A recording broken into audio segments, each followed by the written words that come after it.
Well, we had a strike, a quality strike as far as the Iranians are concerned, on northern Israel, on a key refinery in the city of Haifa.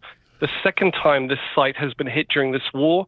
Israeli authorities are calming nerves, both in terms of the environmental but casualties potentially here and the impact on energy supplies, saying that this is under control, no major damage or casualties.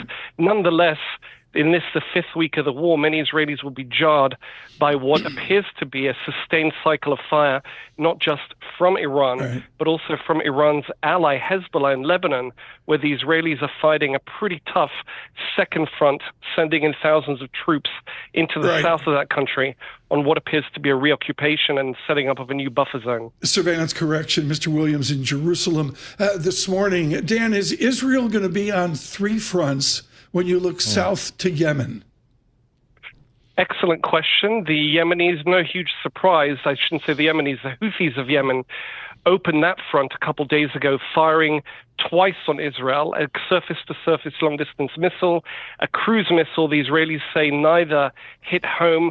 They were apparently intercepted by missile defenses on the way. What's interesting here is a rather muted response from Israeli officials.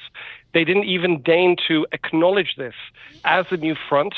They didn't threaten retaliation as they have done in the past. It would appear they see this as a one-off, and I have to say it's a fairly low-key way of opening a front with those two missile shots over one day and not repeated since, to my knowledge. So it could be that the Israelis simply don't want to stoke further speculation, trouble the oil markets, the energy markets further with rhetoric that might not be supported with the actual firepower being brought to bear. And Dan, there are additional American troops arriving into the theater there.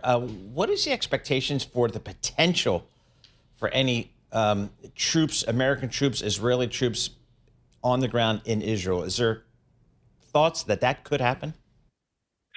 Certainly, that's a speculation in Israel, as in the Gulf, as in the United States. It would seem obvious when the U.S. sends a Marine force, especially upon amphibious craft. I mean, that is the job of the Marines. They're not sailors. They're not meant to stay aboard the vessels. They're meant to carry out landings, including in hostile conditions. It would appear that for now, the Trump administration is leaving its options open. It's carrying a big stick while also talking big about the potential of a climb down here should Iran accept its conditions for ending the war. Those conditions effectively would have Iran submit to the conditions, or I should say the objectives set out by the United States and Israel in going to war. Basically, the Iranians peaceably agreeing to dismantling their nuclear program, what remains of it, the missile program, etc. There's no chance of Iran doing that. 3 intermediary countries met in Pakistan over the weekend in hope of coming out, brainstorming an idea to bring the warring sides together. Significantly, Iran was not at that meeting. The ministers sent by those countries have returned home. It would appear that the war continues, and right now there is a deadlock.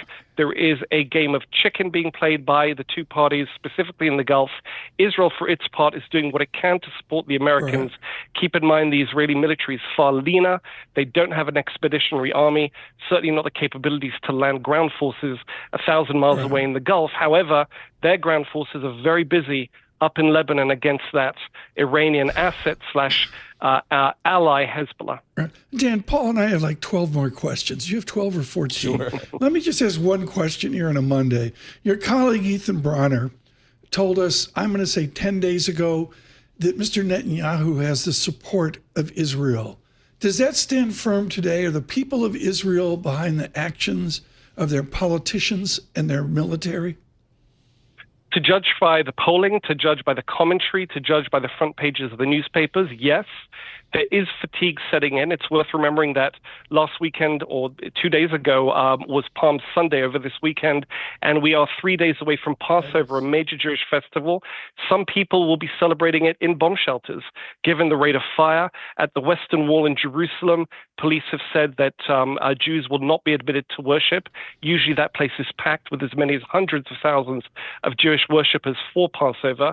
Definitely not the holiday season many Israelis were looking forward to. However, they see this war the majority see this war as the culmination of a war going on for more than 2.5 years now that began with Hamas, another Iranian ally in Gaza, attacking Israel on another day, holiday morning, a Jewish holiday morning, and basically that escalated into a multi-front war against what's being widely described as an Iranian axis. Obviously, Iran sits atop that axis. Many Israelis are saying, let's get the job done. They want to see their military pursue this. They'd certainly like to see Israel's U.S. ally pursue this. That's a major force multiplier for the Israelis, and they're willing to put up with the hardship, disruption to the economy, to the school year, just to a night's sleep and to the holiday, given the number of times people have to descend to bomb shelters. They're willing to put up with that if that's what it takes to get the job done.